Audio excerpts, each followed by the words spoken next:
2년 전 결혼 반지를 찾으러 가던 예비 신부를 숨지게 한 서울 잠원동 붕괴 사고, 그리고 올해 17명의 사상자를 낸 광주 철거 사고. 꼭 닮은 사고지만 그 사이 달라진 게 하나 있습니다. 2년 전 잠원동 사고 이후 건물을 해체할 때 안전 규정을 강화한 관련법이 시행된 것인데요.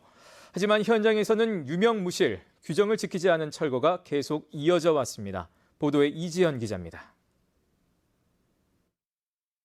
무너진 건물이 버스를 덮치면서 17명의 사상자를 낸 광주 철거 사고. 구청에는 해체 계획서대로 건물을 철거해야 했지만 따르지 않았습니다. 애초 계획은 위부터 한 층씩 허무는 거였지만 뒷면을 먼저 제거했고 앞쪽 벽면만 남은 건물이 무너진 겁니다. 문제는 이렇게 규정을 지키지 않는 경우가 잇따른다는 것.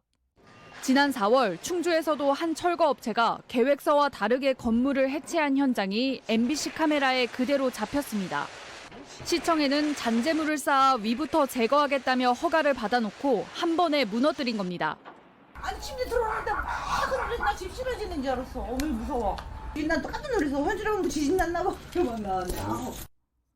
현장을 감독하고 보고해야 하는 감리가 퇴근한 뒤 벌어진 일.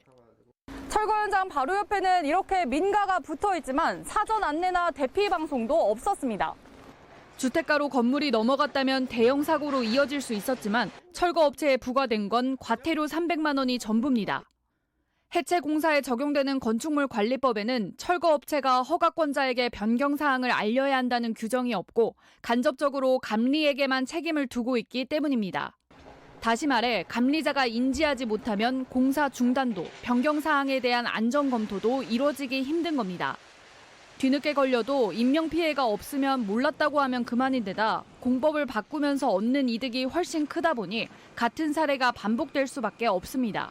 심의받을 때는 제대로 하겠다 해놓고 실제 공사는 값싸고 공기가 단축되는 걸로 사고는 우리 현장은 안 일어나겠지 하면서 하다가 일어난 사고거든요.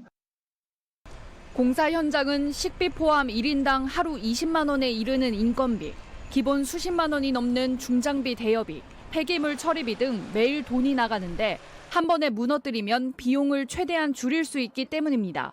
5층, 4층, 그다음에 또 3층까지 성토해놓고 잔존물 치우고 그러면 한 10며칠은 걸린다고. 그런데 한 번에 넘기면 이틀이면 충분하죠.